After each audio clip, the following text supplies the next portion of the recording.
नमस्कार दोस्तों।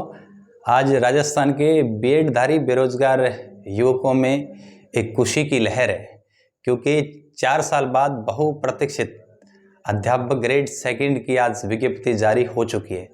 पद भी अच्छे खासे 9600 पोस्ट है और विषयवार यदि हम देखें तो लगभग 1500-1600 के आसपास हर विषय में इनके पद है। पंजाबी और उर्दू जो लैंग्वेज उनको छोड़ दें तो बाकी सब विषय में जो पोस्ट है अच्छी खासी पोस्ट है। तो आज के सेशन में हम दो पहलुओं पर चर्चा करेंगे। पहला पहलू तो ये है कि विज्ञप्ति से जुड़ी हुई बातें और इससे जुड़े हुए लाजमी सवाल है, उन पर हम लोग चर्चा कर लेंगे। और सेकंड पार्ट में हम चर्चा करेंगे कि सिलेक्शन वाली जो रणनीति है वो कैसी हो, उस पर हम चर्चा करेंगे।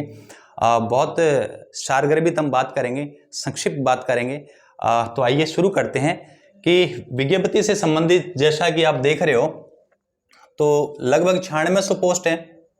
विषयवार यदि हम बात करें तो सबसे पहले जैसे इंग्लिश की बात करें तो इंग्लिश में 1668 पोस्ट है। खूब है पोस्ट, खूब है 1668 पोस्ट, पहले कभी नहीं है ना। 1800 के आसपास 1400 1200 ऐसे आती है, अच्छी पोस्ट है। ठीक, अलग अलग इनका वर्गीकरण दे रखा है, वो आप आराम से देख लेना। हिंदी की यदि बात करें तो 1298 करीब 1300 पोस्टें, ये भी ठीक है, अच्छी खासी पोस्टें। गणित की बात करें तो गणित में 1613 पोस्ट है। गणित में 400 500 700 800 के आसपास पोस्टें आती है नॉर्मल, और इस बार बहुत ज़्यादा पोस्ट है। नेक्स्ट यदि हम बात करें तो देखो, नेक्स्ट ये जो हम बात करें गणित के बाद देखो संस्कृत की हम यदि बात करें तो संस्कृत में पूरे 1800 पोस्ट है। संस्कृत वालों को बहुत ही बेहतरीन फायदा हुआ है, क्योंकि संस्कृत की पोस्टें बहुत कम आती है। लैंग्वेज संस्कृत में नॉर्मल पोस्टें कम आती है, इस बार अच्छी पोस्ट है 1800, बहुत ज़्यादा है। और हम लास्ट में ये चर्चा करेंगे, जो कंबाइंड चर्चा उसमें भी थोड़ा सा देख लेंगे। जैसा कि विज्ञान में देख रहे हो, विज्ञान में भी 1565 पोस्टें हैं। सामाजिक विज्ञान एसएसटी की बात करें तो इसमें भी 1640 पोस्ट है। मुझे जहाँ तक याद है एसएसटी में कम ही पोस्टें आती थी पहले, 800 900 740 इस तरीके से। तो कुल मिला के ये जो आप देख रहे हो इनमें लगभग 1600 के आसपास पोस्टें मिल रही है। नेक्स्ट यदि हम बात करें पंजाबी, क्योंकि देखो पंजाबी जो लैंग्वेज है उसकी यदि हम बात करें, इन दो को छोड़ दें। जैसे मान लो पंजाबी में जो है 70 पोस्ट है और उर्दू के अंदर 106 पोस्ट है। तो पंजाबी और उर्दू, क्योंकि ये लैंग्वेज की पोस्ट कम ही आती है, फिर भी बहुत ज़्यादा है। पहले तो 40-50 के आसपास पोस्टें आती थी। तो तुलनात्मक रूप से देखें तो हर सब्जेक्ट में जो विगित भर्ती हैं उनसे अच्छी पोस्ट है। अब मैं थोड़ा सा चर्चा कर लेता हूँ कि किस तरीके से पेपर होगा। तो इसमें मोटा मोटा इसमें दे रखा है, जैसा कि आप देख रहे हो, इसमें आरक्षण वगैरह की सारी बातें दे रखी है और फॉर्म भरने का भी दे रखा है। बाकी सारा जो आरक्षण वगैरह जो भी है, हिंदी विषय, इंग्लिश और एसएसटी के लिए कौन कौन से विषय हैं, तो वो सारी चीजें इसमें दे रखी है। शैक्षणिक योग्यता आपको याद होगा, ये थोड़ा सा इंपॉर्टेंट है कि शैक्षणिक योग्यता के बारे में उन्होंने स्पष्ट दे रखा है, बोल्ड करके दे रखा है। जो अंतिम वर्ष में जो पढ़ रहे हैं ना, अंतिम वर्ष में शामिल हो और अंतिम होने वाला व्यक्ति है, प्रतियोगिता परीक्षा से पूर्व जो शैक्षणिक जो योग्यता वो अर्जित करनी है। मोटा मोटी इसका मतलब ये, हम साधारण शब्दों में कहें कि जिस दिन आप पेपर देने जाओगे, जिस दिन आप पेपर में बैठोगे, उससे पहले डिग्री आपके हाथ में होनी चाहिए, तो आपके हाथ में रिजल्ट होना चाहिए। इसका मतलब सीधा सा ये है कि जो second year B Ed final year के अंदर जो बीएड फाइनल ईयर में जो स्टूडेंट शामिल हो रहे हैं उनको ये शामिल करेंगे। ठीक है, तो आपको ध्यान रखना है कि बीएड सेकेंड फाइनल ईयर में जो अब बैठ रहे हैं और बीएड फाइनल ईयर में जो लोग अभी पढ़ रहे हैं, वो बीएड अपेयरिंग लास्ट ईयर है उनका, तो उनको बिल्कुल निराश नहीं होना, उनको 100% शामिल करेंगे जैसा कि विज्ञप्ति में दे रखा है। उससे पहले रिजल्ट वगैरह जारी कर देंगे, ऐसी कोई दिक्कत नहीं होगी। यदि इनके ग्रेड पे की बात करें तो 4200 ग्रेड पे, 4200 ग्रेड पे अच्छा ग्रेड पे है। और आयु सीमा में तो मुझे नहीं लगता कहीं दिक्कत आएगी, 18 से 40 है और कुछ छूट वगैरह भी है, वो भी आपको पता ही है, 5 साल 3 साल जो भी है, जैसे विधवा हो गया या जो और भी SC ST OBC के लिए नॉर्मल ये छूट रहती है, ये तो नॉर्मल आपको पता ही रहता है। ठीक है, नेक्स्ट यदि हम बात करें तो फॉर्म भरने की तिथि है, इस पे थोड़ा सा देखो आप। फॉर्म भरने की हम बात करें तो 11 अप्रैल से फॉर्म स्टार्ट हो रहे हैं, है ना। 11 अप्रैल से फॉर्म स्टार्ट हो रहे हैं। 11 अप्रैल से लेकर 10 मई तक 1 महीना का टाइम है। हालांकि इसके बाद ये सारा दे रखा है कि कहाँ कहाँ जो है पोर्टल पे जाकर जो आपको दे रखा है अभी, ये तो आप सब लोगों को पता ही है। नेक्स्ट यदि हम बात करें तो देखो जो शुल्क वगैरह के बारे में दे रखे हैं तो कॉमन बात है, कोई दिक्कत नहीं। ये पेपर के बारे में दे रखा है, ये थोड़ा सा आपका काम का है। देखिए यदि हम बात करें पेपर की, देखो इसमें एक पेपर होगा फर्स्ट पेपर के अंदर, फर्स्ट पेपर जो जीके का पेपर होगा, जीके और जीएस का पेपर होगा, इसकी यदि बात करें तो ये 200 नंबर का होगा, ठीक है। और यदि सब्जेक्ट की बात करें, कोई सा भी सब्जेक्ट है, किसी का हिंदी है, किसी का संस्कृत है, जो भी है, किसी का SST है, साइंस वगैरह, इसका जो होगा सब्जेक्ट का, उसका होगा आपका 300 नंबर का। तो कुल मिला के अपन बात करें तो ये मामला बैठेगा 500 नंबर, टोटल मार्क से 500, 200 प्लस 300, 300 सब्जेक्ट, 200 जीके, जिसमें जीके का पेपर है वो आपके लिए क्या रहेगा, कॉमन रहेगा। जीके के पेपर सबके लिए कॉमन है। तो ये तो विज्ञप्ति से संबंधित बात हो गई। तो मोटा मोटी सिंपल फॉर्म भरने का उसमें दे रखा है और अलग अलग पोस्टें दे रखी है, पोस्टें बहुत ज्यादा है। इसमें आप थोड़ा अंदर देखोगे तो आपको डिमोरलाइज नहीं होना, जैसे अंदर दे रखा अलग अलग कैटेगरीज वाइज दे रखा है, भैया अपने को एक पोस्ट चाहिए ना, तो कोई दिक्कत वाली बात नहीं है। विगत जो पीछे की जो भर्ती हैं उनसे इसमें सब में पोस्ट अच्छी है, तो कोई दिक्कत वाली बात नहीं है। आप अब बात रही कि आप किस तरीके से तैयारी करोगे, तो मैं 2 भागों में बांट कर बताऊंगा। देखिए यदि हम लैंग्वेज की बात करें, लैंग्वेज जैसे उर्दू हो गया, पंजाबी हो गया। उर्दू पंजाबी के लिए मैं स्पेशली बता रहा हूं, उर्दू पंजाबी वाला स्टूडेंट यदि ढंग से पहला जीएस का पेपर तैयार कर लेगा ना 200 नंबर का, इसमें 60 नंबर का राजस्थान जीके रहेगा और 10 नंबर का इंडियन ज्योग्राफी वगैरह वो रहेगा, 10 नंबर की पॉलिटी रहेगी, 10-15 नंबर आपके 10 नंबर करंट के रहेंगे और 20 सवाल आपके रहेंगे जो साइकोलॉजी के, मोटा मोटी 60 सवाल आपके राजस्थान के जीके के आएंगे। तो मेरा मानना है कि उर्दू और पंजाबी वाले लोग यदि जीएस ढंग से कर लेंगे ना तो उनका फाइनल जो सिलेक्शन है वो श्योर है, कोई नहीं रोक सकता, उनके लिए बहुत इजी रास्ता है। लेकिन उनको काम क्या करना पड़ेगा, मैंने देखा है कि जो ये पंजाबी हिंदी इस टाइप के लोग होते हैं जो सब्जेक्ट वाले, वो जीएस को इतना सीरियस नहीं लेते। तो पंजाबी उर्दू के लिए जीएस का पेपर बहुत मायने रखेगा और मुझे लगता है कि थोड़ा ध्यान दे देंगे तो उनके लिए रास्ता बहुत आसान हो जाएगा। अब मैं सेकंड जो सब्जेक्ट है, जो अदर जो बड़ी लैंग्वेज जैसे मेजर लैंग्वेज है, जैसे हिंदी हो गया, हिंदी के साथ में संस्कृत की बात कर लूं, हिंदी, संस्कृत, इंग्लिश।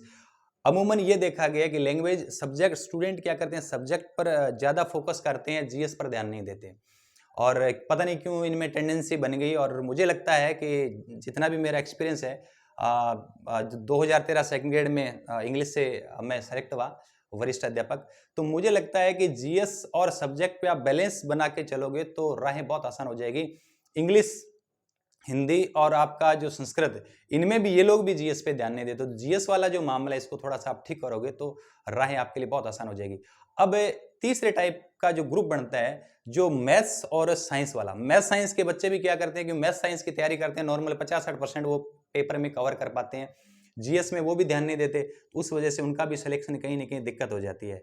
ठीक है, अब जो तीसरा और मेजर है, जो अपन चौथा पार्ट बचा है एसएसटी का। एसएसटी के जो बच्चे तैयारी करते हैं ना, क्योंकि जीएस का पेपर जैसे कि ये राजस्थान यहाँ पढ़ेंगे तो राजस्थान का पूरा, उधर एसएसटी में कहीं ना कहीं आप राजस्थान की हिस्ट्री ज्योग्राफी वगैरह, क्योंकि एसएसटी का जो पेपर है उसमें 8 सब्जेक्ट हैं, तो क्योंकि इधर जीएस का जो सब्जेक्ट है काफ़ी चीज़ें कॉमन वहाँ भी है, तो एसएसटी वालों के लिए जो जीएस है उस पर और ज़्यादा आपको थोड़ा सा इसको अच्छा से करना पड़ेगा, क्योंकि आपके इनके जीएस के साथ साथ आपका सब्जेक्ट में वही चीज़ें काउंट हो रही है।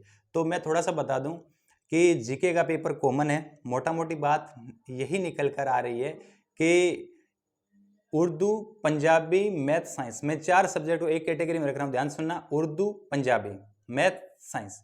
ये जो लोग हैं ये जीएस में मेहनत कर लोगे तो आपके लिए सिलेक्शन बहुत इजी हो जाएगा, क्योंकि आपने पढ़ा है बैलेंस स्टडी। बार बार आप सुनते हो जो टॉपर्स होते हैं वो कहते हैं मैंने संतुलित अध्ययन किया, संतुलित अध्ययन का मतलब यही है। बाकी की बात करें, 3 बड़ी लैंग्वेज जैसे हिंदी, संस्कृत और इंग्लिश, अमूमन ये भी जीएस पर कम ध्यान देते हैं, तो आपको बहुत अच्छे से जीएस करना है। एसएसटी वालों के लिए तो धांसू वाला जीएस करना पड़ेगा। तो कुल मिला के मेरा मानना ये है कि अभी जैसे विज्ञप्ति जारी हुई है, मान के चलो अक्टूबर नवंबर में आपका एग्जाम होगा, दीपावली आप टारगेट कर लो, 4 या 5 महीने का आपके पास टाइम है। और मेरा मानना है कि कोई भी व्यक्ति सही डायरेक्शन में यदि रोजाना 4-5 घंटे भी स्टडी करे तो मुझे नहीं लगता कि दुनिया की कोई भी ताकत उसको सिलेक्शन लेने से रोक सकती है। लेकिन आज के टाइम में सबसे बड़ी दिक्कत क्या है स्टूडेंट्स की, कोई कांस्टेबल का पेपर दे रहा है, कोई वररक्षक का दे रहा है, कोई फर्स्ट ग्रेड की तैयारी कर रहा है, कभी नेट का पेपर दे रहा है, कभी सेकंड ग्रेड का, कभी रीट का पेपर दे रहा है। तो लोगों ने अभी तक तय नहीं किया कि किस में जाना है। और मेरा मानना है कि यदि कोई अध्यापक बनने की इच्छा रखता है तो उसके लिए वर्तमान की जो कंडीशन है, वर्तमान की जो परिस्थिति है, उसमें आपके सामने दो टारगेट है। एक तो आपके पास रीट है और एक आपके पास सेकंड ग्रेड है। तो आप इन दोनों को साथ साथ लेके भी चल सकते हो। यदि सेकंड ग्रेड की आप तैयारी कर रहे हो तो मान के चलिए 60 से 70% आपका जो सिलेबस है वो रीट का कवर हो रहा है। दोनों के एग्जाम में आपके पर्याप्त अंतर मिलेगा, एग्जाम में 2-3 जो महीनों का अंतर मिलेगा। मुझे लगता है जो रिमेनिंग सब्जेक्ट है आप 2 महीने में आराम से कवर कर पाओगे। तो सीरियस विद्यार्थी है उसको डरने की बिल्कुल जरूरत नहीं है और एक गोल्डन अपॉर्चुनिटी है, क्योंकि अभी आप देख रहे हो सेकंड ग्रेड आपके सामने, फर्स्ट ग्रेड अभी जस्ट आने वाली है, रीट का सब कुछ तय हो चुका है। तो कुल मिला के ये सारी चीजें आपके सामने ऑलरेडी है। और असिस्टेंट प्रोफेसर की जो तैयारी कर रहे हैं, जाहिर सी बात है कि बहुत से लोग ऐसे होंगे नेट जेआरएफ होंगे और वो उनके लिए भी एलिजिबल है, तो आप वो वैकेंसी भी निकट भविष्य में आपके लिए रहेगी। तो मेरा मोटा मोटा मानना ये है कि कहीं दिक्कत वाली बात आपको नहीं होने वाली है।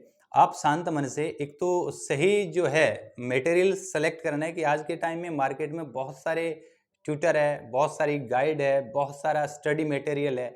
तो बच्चे तय नहीं कर पाते कि हमें क्या करना है और बहुत सारी चीज़ों के चक्कर में किसी के नहीं हो पाते। बहुत सारी किताबों के चक्कर में न तो कोई एक किताब सेलेक्ट कर पाते हैं, न कोई एक रेफरेंस बुक पढ़ पाते हैं। कभी कुछ कर लिया, कभी कुछ कर लिया। कुछ लोग पोस्ट ढूंढते रहते हैं कि भैया इसमें ये है, इसमें देख लेंगे, पिछली बार रीट में देख लेंगे। तो मोटा मोटी बात ये है कि सेकंड ग्रेड जो लोग टारगेट कर रहे हैं वो केवल सेकंड ग्रेड का ही रखें। मैं कह रहा हूँ सेकंड ग्रेड की यदि कोई व्यक्ति ढंग से तैयारी करेगा तो उसका रीट में 100% हो जाएगा, ये कन्फर्म है। और सेकंड ग्रेड की तैयारी कर रहा है उसका फर्स्ट ग्रेड में भी संभावना बढ़ जाएगी, क्योंकि सेकंड ग्रेड के एग्जाम के बाद फर्स्ट ग्रेड के एग्जाम के बीच में आपको पर्याप्त समय मिलेगा। जो रिमेनिंग आपका जो भी सब्जेक्ट या जो भी जो बचा है आपका कोर्स, उसको आप आराम से कवर कर सकते हो। आखिर में मैं यही कहना चाहूँगा, जो विद्यार्थी, जो साथी सेकंड ग्रेड की तैयारी करना चाहते हैं, आपका कोई सा भी सब्जेक्ट हो, फर्स्ट पेपर आप बहुत अच्छे से करना है, बहुत अच्छे से करना है। फर्स्ट पेपर आपको सिलेक्शन दिलवाएगा, आपको गृह जिले में पोस्टिंग दिलवाएगा। मैंने ये देखा है, जब मैंने थर्ड ग्रेड दिया, जब मैंने सेकंड ग्रेड दिया, जब मैंने स्कूल लेक्चर और इसके साथ साथ असिस्टेंट प्रोफेसर की यदि मैं बात करूं, तो जो पेपर मैंने दिए जिसमें मेरी सबसे बड़ी ताकत थी फर्स्ट पेपर। और इस फर्स्ट पेपर ने मुझे न केवल सिलेक्शन दिलवाया बल्कि गृह जिले में पोस्टिंग भी दिलवाई। तो मुझे ये लगता है कि जो विद्यार्थी फर्स्ट पेपर में लीड कर जाते हैं उनके लिए सारी चीज़ें आसान हो जाती है। तो मिलेंगे बहुत जल्द नेक्स्ट क्लास में। अलग अलग सब्जेक्ट की रणनीति लेकर भी मैं आपके समक्ष हाजिर रहूँगा। तो इस वीक में अलग अलग सब्जेक्ट की रणनीति लेकर मैं अपन बात करते रहेंगे। और आज मैंने ब्रीफ में सारी चीज़ें आपको बताई है। और एक छोटी सी सूचना और बता दूं, जैसा कि काफ़ी लोगों को विदित ही है कि पिछली बार जो सेकंड ग्रेड का जो भर्ती थी उसमें हमने जो एसएसटी और फर्स्ट पेपर संस्कृत हिंदी का जो भी बैच था उसमें पूरे राजस्थान में 10th रैंक, 61वीं रैंक, 62वीं रैंक अलग अलग सब्जेक्ट की, क्योंकि हम जीएस पर ज़्यादा फोकस कर रहे थे पिछली बार। तो बहुत सारे स्टूडेंट हैं तो इस तरीके से जो सेलेक्ट हुए। तो मेरा अनुभव ये कहता है कि आप जीएस थोड़ा अच्छे से फोकस करोगे तो आपका हो जाएगा। तो मिलते हैं बहुत जल्द और अच्छे से तैयारी करते रहिए। Thank you.